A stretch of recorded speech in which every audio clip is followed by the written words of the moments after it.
Kapagka ang baya'y sadyang umiibig sa kanyang salitang kaloob ng langit, sanlang kalayaan na saring masapit, katulad ng ibong nasa himpapawid.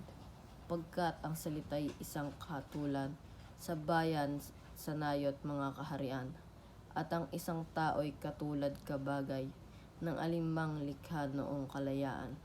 Ang hindi magmahal sa kanyang salita, mahigit sa hayop at malansang isda.